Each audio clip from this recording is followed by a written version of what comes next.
mean, if we look at HR, there seems to be a bit of a fundamental problem. As you said, things are becoming more dynamic, so organisation design is increasing in importance, frequency, and probably complexity as well. But the vast majority of HR functions don't necessarily have the tools and capabilities required to succeed. And when we were talking about this last week, you drew a really nice link between finance and HR and the need to distinguish between operations and planning. I think that'd be a really great story or process to outline to our listeners. Great, actually. no, thank you. So let's start with finance. And finance is broadly broken into two sub-functions. There is financial control. So that's doing all your financial accounting, your bookkeeping, credit control, treasury. And without that, you literally run out of business. You don't have cash, you can't do your regulatory accounting, you're kind of finished. Yeah. But it's not the financial controller that is sitting next to the CEO and the executive team, the management team, helping them.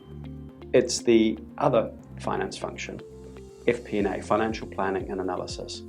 They do the budgeting, they do the planning, they pull the levers and do the analysis so you can execute the strategy from a financial perspective.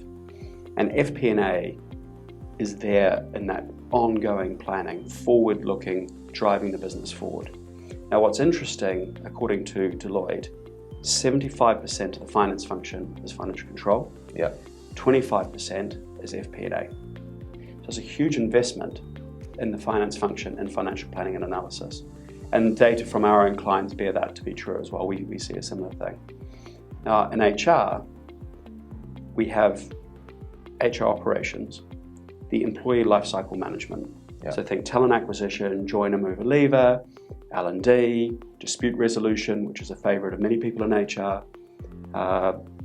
And without that, you don't have a business.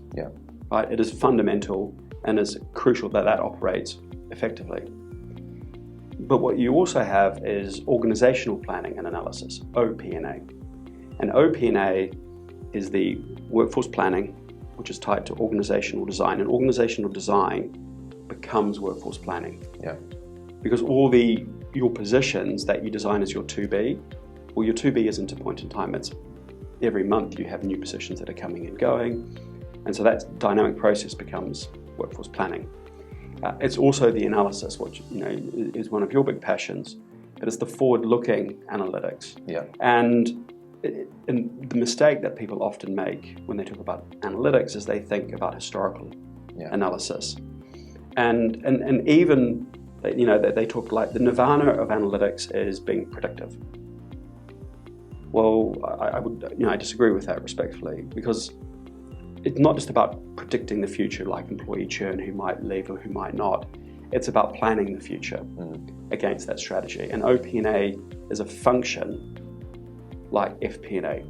Now, if the data, when I look at my clients when we arrive, most HR functions are between 98 to 100% operational HR. And it's at most 1 to 2% OP&A. And so think about that disconnect of investment in resources.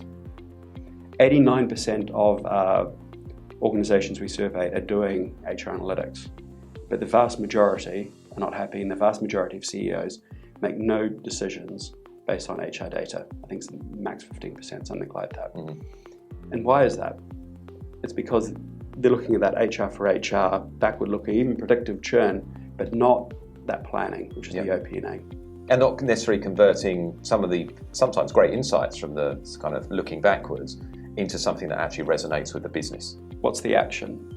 What's the action to take? How does this impact our revenue, our costs? But it's strategy. But it's also, management is about plan, do, review. I plan something, I do something. Where was I successful? Where was I not? And there's a cadence to management. And the issue is, finance gets that cadence. There are monthly management reports, quarterly ones, annual budgeting cycles. Some organizations moving to continuous budgeting. Right. That relies on continuous, HR should be the same, plan, do, review. And what I call it, because you have to forgive me, but I love to create TLAs, 3-letter acronyms. It's sort of a hobby.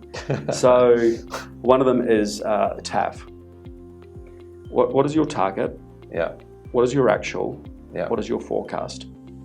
If you don't have a target, how do you know if you're on track or not? You don't. So you don't. So let's start with the target. Where do we want to get to? Strategy is about target setting, but those have to cascade. If you don't know where you are versus those targets, again, you're lost. Right? Where are we good? Where are we not? Why? And then your forecast is, where do we think we're going to get to? And that's what planning is. It's planning for the future. And that's what management is.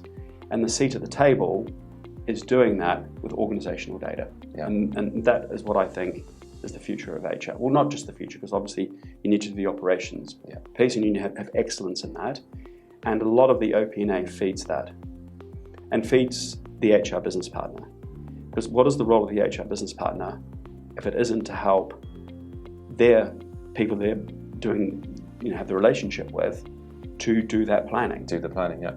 And it's, the planning for me isn't just around how many heads do we need. So the position management, the workforce plan. It's understanding the roles. And so most people have written a job description at some point in their life. So it shouldn't be too much of a surprise to say, what data do we have on a job description? Well, we have what's the purpose of the role, but we also have what are the objectives? What does the role need to achieve? What is the work and the accountabilities?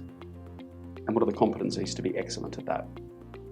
And so you also need to understand that from a job family perspective. So what are the technical competencies? But also when you think about the grades. Yeah. So the seniority and what are the behavioural?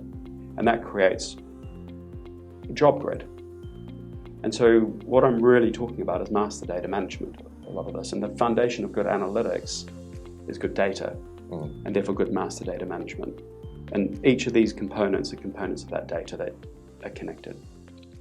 In this series, we will be speaking to a range of senior leaders who are pushing a data-driven and digital HR agenda. Make sure that you subscribe via your podcast app of choice, and also via our YouTube channel for free and regular interviews with the digital HR leaders of the future.